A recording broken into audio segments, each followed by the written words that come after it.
Frédéric Mariez. Je suis assez nouveau dans le domaine des conférences, c'est la deuxième que je fais. La dernière, je l'ai faite il y a pas mal d'années. J'ai fait quelques interviews sur certaines télés internet, sur Meta TV notamment.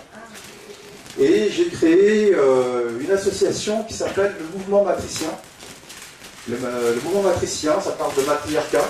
Donc je vais expliquer ce que j'entends par matriarcat. Donc on parle du matriarcat, de patriarcat aussi. Donc ça regroupe pas mal de disciplines telles que l'anthropologie, l'ethnologie, l'histoire des religions, l'histoire du droit familial, l'archéologie aussi, voilà. Et donc, l'un des domaines du mouvement matricien, c'est le récentisme. Donc aujourd'hui, on va parler beaucoup de récentisme en lien avec le matriarcat. Alors, qu'est-ce que les matriciens? Alors, pour rappeler, pour comprendre le topo, durant la Rome antique, il y avait deux catégories sociales essentielles. L'élite des patriciens. Donc les patriciens, c'est l'élite de Rome, qui elle seule se mariait et elle seule avait donc une filiation paternelle. La plèbe ne se mariait pas et avec une filiation donc maternelle. Donc la plèbe adhérait plutôt à ce qu'on appelle le panthéon des pré-olympiens, donc des divinités premières, avant l'arrivée de Zeus notamment, de Jupiter. Et les patriciens vénèrent un autre panthéon qu'on appelle les Olympiens, donc Zeus, Arès, etc. Donc deux panthéons différents et deux systèmes sociaux différents. Alors c'est très important la notion de matricien et de patricien, puisque cela va revenir dans la suite de la conférence. Alors, je vais commenter les images une par une. Donc là, vous pouvez voir à l'écran une image d'Isis allaitant Horus en tenue de pharaon. Pourquoi? Parce que le pharaon était intronisé, était légitimé comme étant fils d'Isis. Et on verra que ce culte isiaque s'est répandu dans l'Empire romain et que les empereurs se sont pris pour des pharaons et se sont légitimés en étant fils d'Isis. Et on verra que ce culte-là est resté dans les églises romanes que vous pouvez visiter dans le coin. Voilà. Donc c'est un parcours essentiellement archéologique. Donc tout ce que j'avance est vérifiable dans la pierre. Comme diraient certains, la pierre ne ment pas. Donc à droite, on a une figure dite de vierge romane, en l'occurrence la Vierge de Montserrat en Espagne, près de Barcelone. Donc elle est dite romane. Et je vais vous prouver que ces vierges ne sont pas romanes, mais gallo-romaines. Et qu'il ne s'agit pas de la Vierge Marie, mais de la Vierge Isis. Et que tous les bâtiments romans ne sont pas en réalité romans, mais gallo-romains. Pourquoi? Parce que la période historique entre le roman et le romain est fictive. Donc le récentisme, donc je vais aborder la question du récentisme. Le récentisme, c'est une remise en cause de la chronologie. Alors il y a plusieurs écoles. Il y a l'école russe, il y a l'école allemande, il y a l'école... Bref, moi je vais faire des travaux notamment d'un récentiste français célèbre qui s'appelle François de Sart. Je me base sur ses travaux et je vais au-delà. Et donc, ce que je vais tenter de prouver, c'est qu'il y a, dans la chronologie actuelle, à peu près 800 ans de trou. C'est-à-dire que toute la période du Haut Moyen-Âge, c'est-à-dire des Mérovingiens, des Carolingiens, des Visigoths inclus, est fictive. Et qu'en réalité, on passe du romain au roman sans transition. Et que les preuves sont nombreuses et qu'on peut aller les voir sur place. Ensuite, l'image du dessous, c'est une image artistique où on voit le pape François en fait, le dernier pape actuel, qui est en fait des jésuites. Les jésuites étant très impliqués dans la réécriture de l'histoire et dans l'invention de l'histoire du christianisme médiéval. Donc on peut voir à droite le logo de la Société de Jésus, donc des jésuites, et puis à gauche le logo de la franc-maçonnerie, qui sont eux aussi très au courant de ce culte isiaque. Je vais démontrer que la religion, le christianisme gallo-romain n'est pas le christianisme de Jésus-Christ. Le vrai christianisme originel est égyptien et centré autour du culte d'Isis et d'Osiris. Et c'est ce qu'on voit dans les églises romanes, sauf si je vais le trouver par la pierre.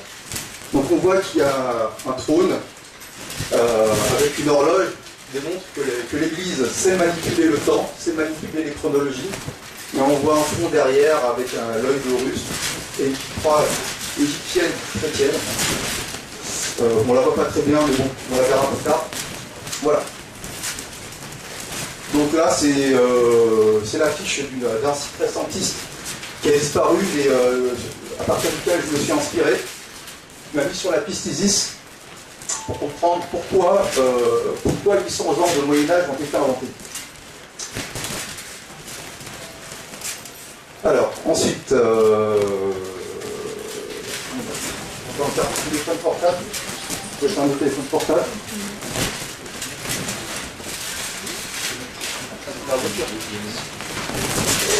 Alors, voilà. Donc la grande question, où est passé le Moyen-Âge?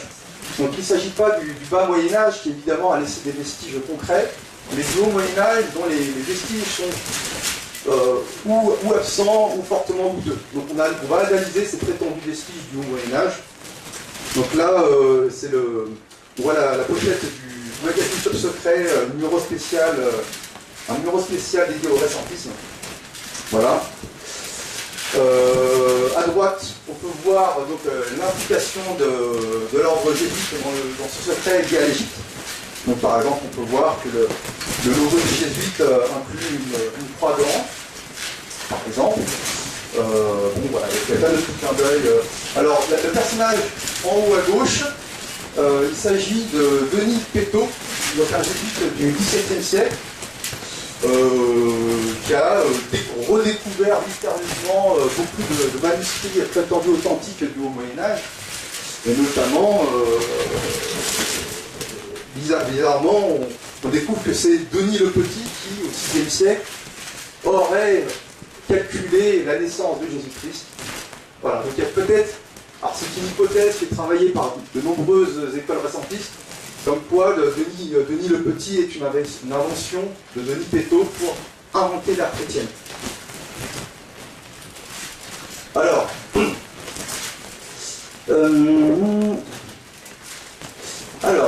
la question qui revient souvent, c'est le carbone 14, qui est un peu le saint graal de ceux qui prétendent que l'histoire est une science absolue.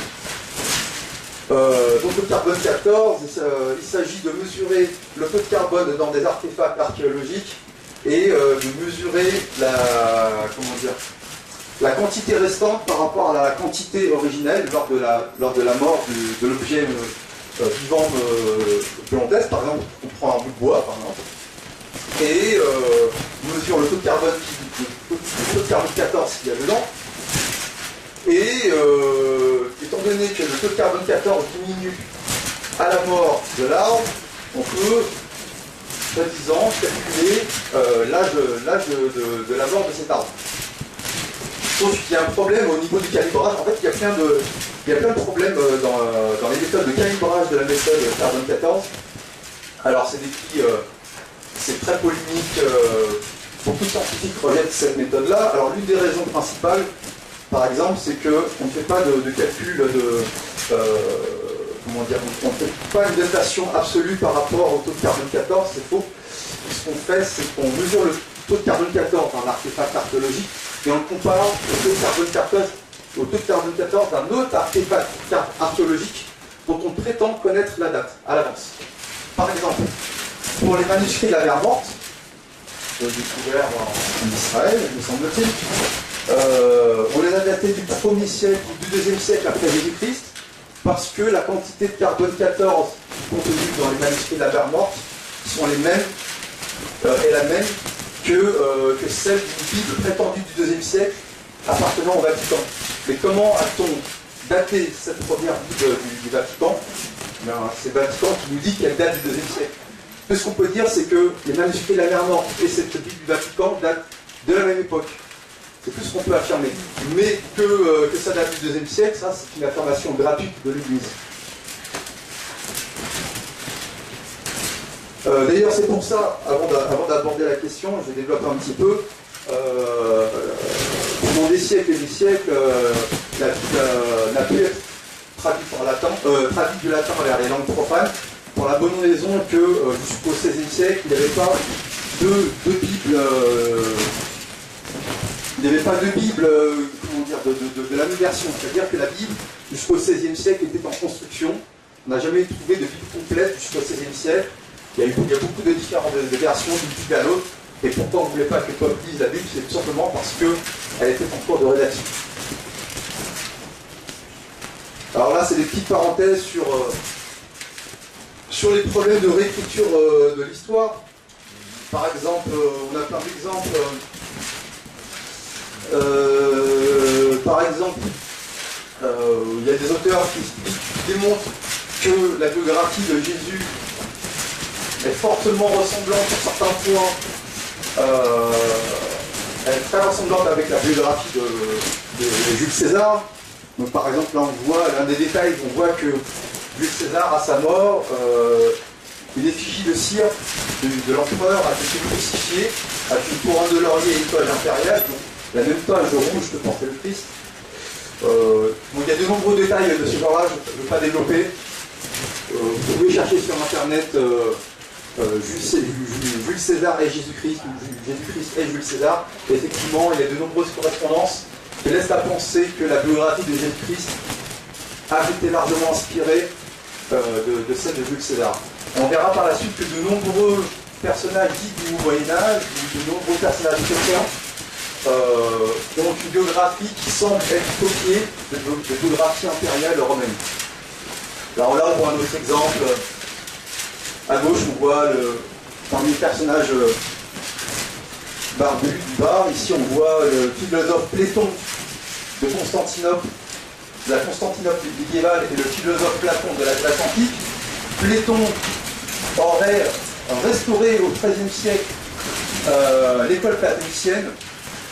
Et en fait, tout le monde que ce personnage de Platon est fictif et qu'on a inventé ce personnage-là pour, on va dire, relancer l'école platonicienne et surtout pour donner une base un peu plus concrète à l'Empire byzantin. Alors pareil, l'Empire byzantin, je vais l'aborder pour vous démontrer que l'Empire byzantin, tel qu'on le décrit, n'a jamais existé.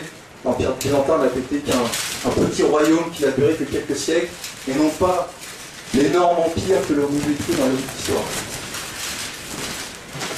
Encore une fois, je me base sur l'archéologie, donc que du concret, tout ce que vous pouvez vérifier sur place.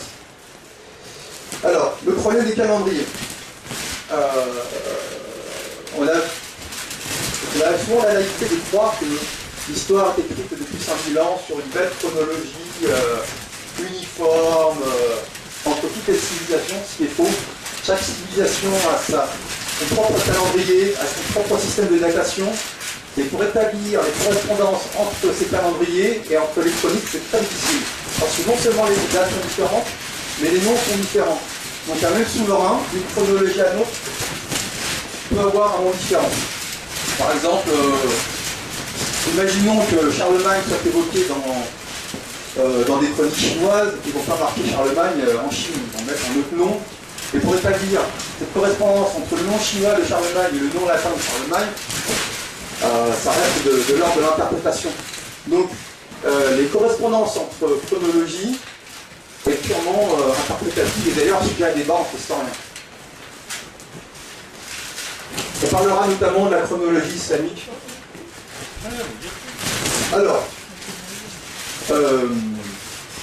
voilà, là on va aborder le cœur archéologique du récentisme. Donc, on peut, comme vous pouvez voir ici, on voit ici une monnaie impériale romaine de l'époque classique, hein, et on voit une dégradation du système monétaire au fil des siècles, à partir de la fin de l'Empire romain, et surtout à partir de la prétendue christianisation de l'Empire romain, donc après Constantin, on voit une dégradation de la qualité des monnaies. Donc on voit que les monnaies impériales de la grande époque, même il doit s'agir de peut-être d'Auguste, je ne sais pas, on voit qu'il s'agit carrément de portraits photos. Et mystérieusement, là notamment on a une monnaie byzantine qui est de piètre qualité. Donc les monnaies non seulement se font rares, mais la qualité diminue. On arrive carrément, par exemple à l'époque carolingienne, à des dessins d'enfants. Et on nous dit en numismatique que la monnaie a quasiment disparu. Que dans certaines régions d'Europe, on était revenu au troc. Ce qui m'a l'air peu probable, malgré les explications tirées par les fonds qu'on nous donne. Donc, selon moi, cette disparition mystérieuse de la monnaie, cette dégradation de la qualité, témoigne encore une fois d'une période fictive, et notamment que ces pièces de monnaie de pièces de qualité peuvent très bien être des fausses. Alors je vais démontrer pour les monnaies mérovingiennes pourquoi les monnaies mérovingiennes sont des fausses.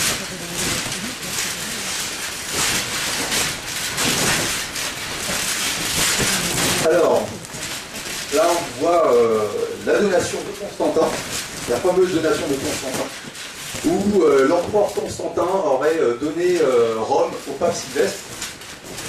On sait officiellement que le document est un faux, mais on dit que c'est un faux basé sur des faits réels.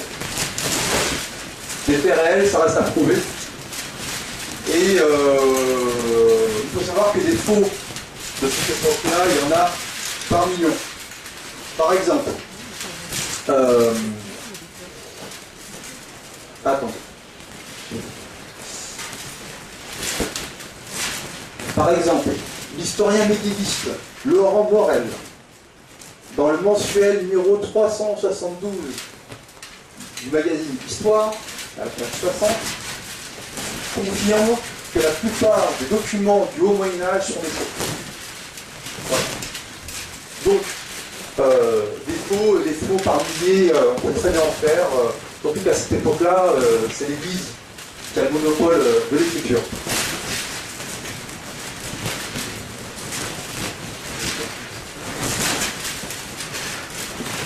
Alors, là, on va aborder la partie architecturale. Quand on visite les sites romains et romans, il y a souvent un malaise. Un malaise parce que on a vraiment l'impression que le roman n'est pas si éloigné que ça du romain. Ou que étrangement, le romain a l'air étrangement neuf et en bon état, alors que clairement, pendant 800 ans, il n'y a quasiment pas de vestiges. Alors ici on voit par exemple la basilique de Constantin à Trèves en Allemagne, près de Luxembourg. Alors elle a été pas mal retapée. Mais bon, elle est quand même quasi intacte. Alors aujourd'hui elle est transformée en église protestante. Et là on voit qu'il y a du chapeau dans un palais du XVIIIe siècle. Et donc on va voir que ces anachronismes, cette fraîcheur des vestiges romains se rencontrent partout autour de nous. Là, on a en haut le Panthéon d'Adrien, à Rome, qui a été aussi beaucoup retapé, mais la coupole est d'origine, les murs sont d'origine, et encore une fois, c'est neuf, quoi. On dirait que, quand on voit le Panthéon d'Adrien, on croirait que l'Empire romain, c'était hier. Et pourtant, c'est la vérité, l'Empire romain, c'était hier. Là, on voit en bas, à Carcassonne, la partie romaine de Carcassonne, donc on peut le visiter pas loin d'ici. On peut constater qu'il y a des grands ponts de murs romains, donc ces 3 tours sont romaines, et que l'on passe directement au XIIIe siècle. C'est-à-dire qu'on ne trouve pas de vestiges architecturaux entre le XIIIe, en l'occurrence le IIe, IIIe siècle. Donc il y a un vide archéologique de 1000 ans dans les murailles de Carcassonne. Et pourtant, les tours romaines n'ont pas l'air beaucoup plus vieilles que les tours 1000 ans plus jeunes. Là, ce sont les murailles de Barcelone, pareil, qui sont extrêmement bien conservées. D'ailleurs, certains points des murailles de Barcelone servent de HLM. On peut voir le linge pendre aux fenêtres. Là, ce sont les murailles de Constantinople, qui font 7 km de long, donc alias Istanbul. Et pareil, des vestiges byzantins, vous verrez qu'on en trouve extrêmement peu. Et bizarrement, la muraille, pendant 1000 ans, n'a quasiment pas été touchée. Là, les dégradations que vous pouvez voir, ce sont les coups de canon des Turcs lors de la prise de Constantinople en 1453. Mais sinon, il n'y a pas de dégradation, on a rencontré des dégradations depuis Théodose II. Comme si on a l'impression que les Ottomans ont eu affaire à des Romains antiques et non pas à des Byzantins médiévaux. Là, on peut voir la muraille de Rome, donc, qui fait 19 km de long et qui est quasi intacte. Et donc cette pyramide, c'est la pyramide de Celsius, c'est un noble romain qui se prenait pour un pharaon et qui a décidé de se faire inhumer dans une pyramide comme un pharaon. Donc c'est une pyramide recouverte de marbre et qui est dans un état de conservation excellent. Donc cette photo témoigne déjà de la fraîcheur des vestiges romains et ensuite de l'égyptomanie qui s'était emparée de l'Empire romain. Et je vais démontrer que cette égyptomanie, c'est ça la décadence de l'Empire romain. Parce qu'il y a une différence totale de philosophie entre la religion romaine traditionnelle, c'est-à-dire le culte de Jupiter, et le culte isiaque qui s'est emparé de l'Empire romain. Là, ici, il s'agit du palais de Dioclétien à Split, en Croatie. C'est un palais quasi intact, dans lequel a été bâtie une ville du bas Moyen-Âge, quasiment de la Renaissance. Mais encore une fois, pas d'époque intermédiaire. Et encore une fois, très peu de remploi. Parce qu'en général, les vieux monuments antiques, quand ils ne servent à rien pendant 3000 ans, on les démantèle et on en refait des maisons. Et là, en l'occurrence, ce n'est pas le cas. Tout est quasi intact, comme si l'antiquité romaine était hier. Alors, il y a aussi un gros vide scientifique dans la période du Haut Moyen-Âge. On passe d'une civilisation romaine très avancée à une quasi-préhistoire des Mérovingiens et des Carolingiens. Par exemple, vous connaissez l'aqueduc du Gard, qui est une merveille technologique. En bas, il s'agit d'un barrage hydraulique romain en Espagne qui est encore en fonction. Donc on a refait des barrages de cette taille-là 1000 ans après, plus de 1000 ans après. Donc il a fallu plus de 1000 ans pour redécouvrir la technologie romaine. Donc rien n'explique ce vide technologique mis à part une falsification d'histoire. Là, il s'agit de la citerne souterraine d'Istanbul, enfin, sous le palais du sultan d'Istanbul, donc le Constantinople, qui est visitable de très touristique. On se balade en barque. Pareil, c'est intact. Et là, on a la porte noire de Trèves, qui est une porte fortifiée, l'une des portes principales. Pareil, qui est dans un état de conservation exceptionnel. Et juste en dessous, vous pouvez voir les fameuses mottes castrales. Donc pendant 800 ans, après l'Empire romain, on s'est protégé dans des cabanes en bois. Alors que les élites barbares qui ont soi-disant reconquis l'Empire romain, les élites barbares allaient se former dans les plus grandes universités romaines et donc normalement connaissaient la technologie romaine. Pourquoi d'un seul coup ont-ils abandonné la pierre? Il n'y a pas vraiment de raison plausible. Alors dans les technologies maîtrisées qui ont disparu au Moyen-Âge, il y a par exemple la perspective que l'on peut voir ici à gauche dans les ruines de Pompéi. À droite, la technique de la peinture des sarcophages de Fayoum. Donc les sarcophages de Fayoum, ce sont des sarcophages trouvés dans les colonies romaines d'Égypte. Et on voit que le niveau de peinture est quasiment identique à celui de la Renaissance. Et pareil, la qualité graphique de la Rome antique a disparu pendant près de 1000 ans. Alors là, on voit la fameuse tapisserie de Bayeux. Donc je remonte le contraste. Donc on passe de portraits type Renaissance à des dessins primitifs. Donc ici, la fameuse tapisserie de Bayeux qui raconterait la fameuse conquête de Guillaume le Conquérant sur l'Angleterre. Et si on analyse les détails, on voit que l'église en haut à gauche présente des têtes de dragons et que les soi-disant normands christianisés en bas sont à bord de dracars à tête de dragon. Et si on analyse bien la tapisserie, on se rend compte que probablement les écritures latines qui racontent les poupées chrétiennes, et les croix ont été probablement rajoutées par l'Église elle-même.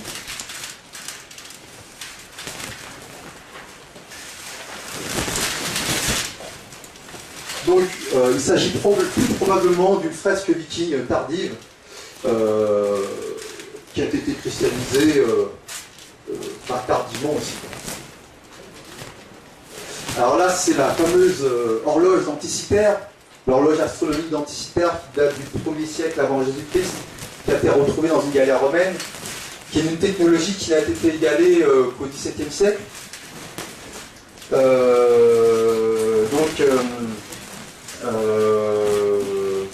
Que dire d'autre? Pareil, cette technologie a disparu pendant près de 1000 ans. Donc encore une fois, un vide technologique, un vide scientifique pendant près de 1000 ans. Jusqu'au XIIe siècle. La première renaissance, la véritable renaissance, ce n'est pas tant le XVIe siècle, mais plutôt le XIIe siècle. Pourquoi? Parce qu'au XIIe siècle apparaît, semble-t-il, d'après les vestiges archéologiques que l'on peut voir, apparaît le Moyen-Âge même. Quand vous baladez dans les églises, baladez dans les vestiges médiévaux, vous verrez qu'il y a peu de vestiges avant le XIe siècle. Donc au XIIe siècle apparaît le culte de la Vierge Marie, donc notamment les vierges dites romanes. Au XIIe siècle réapparaît le droit romain. On redécouvre le code justinien, par exemple. Moi, je vais démontrer que le justinien est un empereur fictif. Alors, le code justinien aurait été redécouvert dans une abbaye en flammes, dans la bibliothèque d'une abbaye en flammes. Et pour la première fois dans les royaumes chrétiens, on utilise le code justinien au XIIe siècle. C'est-à-dire que pendant 700 ans, on avait perdu le code justinien, et puis là, on le retrouve comme par hasard dans les flammes. Donc vous laisse à penser que le code justinien est encore une fois un faux du XIIe siècle. Alors, petite parenthèse sur les vierges romanes, et puis les vierges romans. Donc vous verrez que l'architecture romane est souvent très difficile à distinguer de l'architecture romaine. Et l'on constatera tous les attributs de la Vierge qui n'ont rien à voir avec la Marie décrite dans la Bible. Marie dans la Bible, c'est une femme soumise, elle doit se taire, elle est dans une société patriarcale pure. Et là, au contraire, on voit Marie sur un trône divin, et elle porte sur ses genoux un soi-disant enfant Jésus, qui a une tête d'adulte, et qui porte une toge impériale romaine. On va analyser plus tard à quoi correspondent tous ces symboles. C'est pareil au XIIe siècle qu'apparaissent les régalias. Les régalias sont les symboles, les objets de sacrement de la royauté française, et on constate qu'ils apparaissent tous à partir du XIe siècle. En l'occurrence, là on voit l'épée de Charlemagne, la fameuse épée de Charlemagne, dite de Charlemagne, et on sait officiellement qu'elle date du XIIe siècle. Alors, on va aborder les rois fictifs, les dynasties fictives, en l'occurrence les Mérovingiens. Alors, selon certaines interprétations, l'appellation des rois fainéants ne veut pas dire qu'ils étaient fainéants réellement, mais que, en fait, il y a toute une série de rois mérovingiens qui n'ont rien fait. Donc ils n'ont fait rien, ils ont fait néant. D'ailleurs, il y a une polémique sur ce qu'on appelle les faux mérovingiens. Donc c'est une polémique d'historiens qui affirme que bon nombre de rois mérovingiens sont des personnages fictifs. En réalité, ce sont tous les personnages mérovingiens qui sont fictifs. Alors, la falsification des monnaies mérovingiennes. Vous pouvez voir en haut des monnaies dites mérovingiennes et en bas des monnaies gauloises. On peut voir que les monnaies mérovingiennes sont des mauvaises copies des monnaies gauloises. Pourtant, les Gaulois étaient aussi des barbares. C'était des barbares païens qui ne vivaient pas dans un état centralisé, ils n'étaient pas romanisés, et pourtant ils faisaient des monnaies de bien meilleure qualité, en bien meilleure quantité que les monnaies mérovingiennes. Donc tout laisse à penser, encore une fois, que ce sont des monnaies mérovingiennes, ce sont des faux. En dessous, on voit la bague sigillaire de Childéric, soi-disant découverte au XVIIe siècle dans une tombe par un abbé, évidemment, et puis mystérieusement disparue au XIXe siècle lors d'un prétendu cambriolage. À mon avis personnel, il s'agit d'un faux et qu'on a fait disparaître ce faux pour ne pas que l'on voit la falsification. Parce que d'un point de vue archéologique, quand on fouille des prétendues tombes mérovingiennes, rien ne nous attache à la dynastie mérovingienne. Ce que l'on a sous les yeux, ce qu'on voit concrètement, ce sont des tombes qui ont tout l'air d'être plutôt gallo-romaines et pas forcément chrétiennes, plutôt que des tombes réellement mérovingiennes.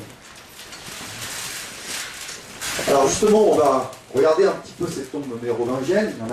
On a traversé la Saintonge, par exemple, sur notre trajet, et il y en a plein partout. On se rend compte que ces tombes mérovingiennes se trouvent presque toujours autour des églises romanes, ou même plutôt à l'inverse, autour des églises romanes, il y a toujours un cimetière mérovingien. Et bizarrement, quand on fouille ces églises romanes, on ne trouve pas de traces de l'église mérovingienne. Et pourtant, on nous affirme qu'il y a 500 ans d'écart entre les deux.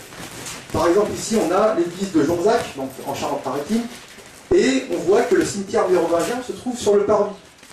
Donc tout laisse à penser qu'il s'agit du cimetière de l'église romane. Et tout laisse à penser que l'église romane et le cimetière mérovingien sont en réalité de la même époque. Donc ça, vous pouvez le vérifier partout. Même ici, je pense que la moindre église romane, vous verrez à chaque fois autour des sarcophages mérovingiens. Alors, il faut bien regarder, il y a souvent sur les symboles, sur les sarcophages mérovingiens, des symboles dits chrétiens, mais qui ne sont pas chrétiens. Même la croix chrétienne, vous verrez, n'est pas forcément chrétienne. Alors, on va aborder Charlemagne.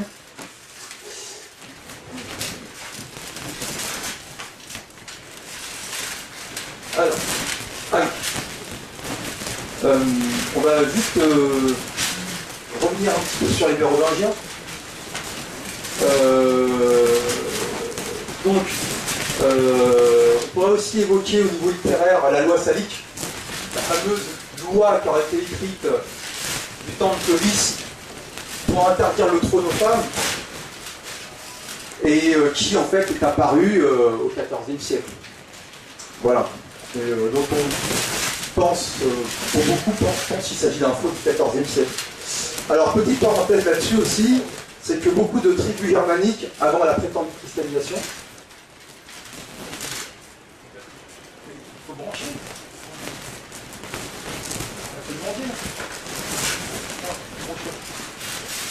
Pas grave. Donc, non, dans la sacoche. Non, c'est pas ça.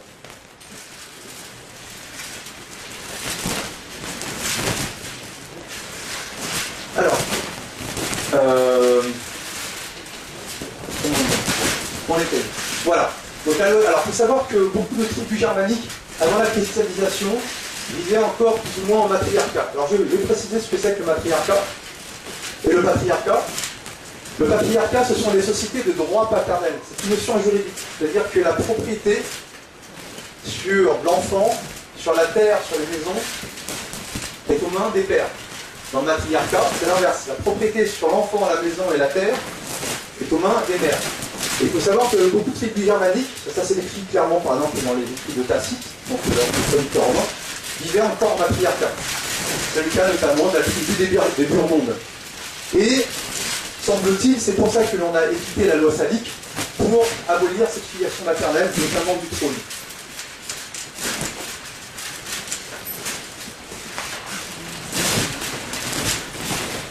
Alors, on pourra même préciser aussi, petite parenthèse aussi, que de nombreuses légendes affirment que les mérovingiens, avant la christianisation par Clovis, vénéraient Isis. D'ailleurs, on peut voir dans les tombes mérovingiennes souvent des petites abeilles en or, qui selon certains archéologues représenteraient la filiation maternelle, donc le matriarcat, étant donné que les abeilles, en apparence, se reproduisent sans mâle. Alors, on revient sur Charlemagne. Charlemagne, l'empereur à la barbe fleurie. Donc, de Charlemagne, on a seulement des représentations beaucoup plus tardives. Enfin, on n'a aucune représentation contemporaine. Donc, à gauche, à droite, ce sont des représentations qui datent du XIIIe siècle, du XVIe siècle. Mais des représentations contemporaines de Charlemagne, on a que cette monnaie dite de Charlemagne, où l'on voit un empereur imberbe, un empereur romain, qui semble-t-il n'a rien à voir avec le Charlemagne que l'on nous décrit.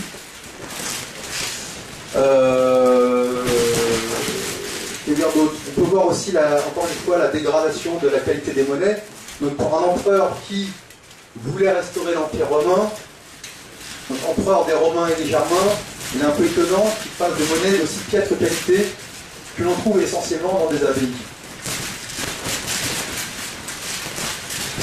Alors, on peut évoquer notamment, alors, la biographie essentielle de Charlemagne s'appelle le Vita Caroli, écrite au 8e siècle par un chroniqueur nommé Edinga.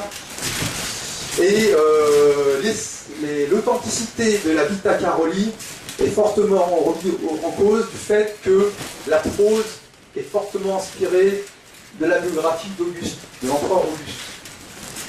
Donc si l'on enlève la Vita Caroli, que restait le Charlemagne? Eh bien, pas grand-chose. Alors, nous allons voir le prétendu palais de Charlemagne d'Aix-la-Chapelle. On peut voir qu'il s'agit d'un palais impérial romain. Alors, on nous dit que officiellement, le palais, Charlemagne, son père, par le vrai, aurait restauré un palais impérial romain. Bon, en tout cas, c'est un peu tiré par les cheveux. En tout cas, ce qu'on voit, c'est que concrètement, il s'agit d'un palais impérial romain. Et les modifications qu'il y a eu sur ce palais impérial romain sont bien postérieures à l'époque carolingienne. Ce que l'on peut voir comme modification, il s'agit essentiellement du roman tardif et du gothique. Mais sinon, tout laisse à penser qu'il s'agit plutôt d'un palais impérial romain. Donc, vous pouvez voir, il y a des termes, il y a des garnisons. On voit la même chose à Split en Croatie. Alors, là, il s'agit encore de prétendues preuves de l'existence de Charlemagne. Donc, là, il s'agit d'une mosaïque dans le palais du Latran à Rome, au Vatican. Et on voit à droite Charlemagne. Alors, cette mosaïque est prétendue du 8e siècle, mais on nous dit, ah, mais en fait, elle a été refaite à la Renaissance. Soi-disant refaite. Je pense plutôt qu'elle a été faite tout court à la Renaissance. Mais il faut savoir que la Renaissance est une grande période de falsification de l'histoire, où aussi un romantisme romanisant se développe, et où le trafic de fausses antiquités, de faux manuscrits antiques, est un marché très lucratif. Alors, étrangement aussi, Charlemagne se serait fait enterrer dans un sarcophage antique romain. Donc il s'agit du sarcophage d'Auguste. Donc il est étrange que l'empereur chrétien des Germains et des Romains se fasse enterrer dans un sarcophage explicitement païen, puisqu'on peut voir des scènes de la mythologie romaine. Et donc, on arrive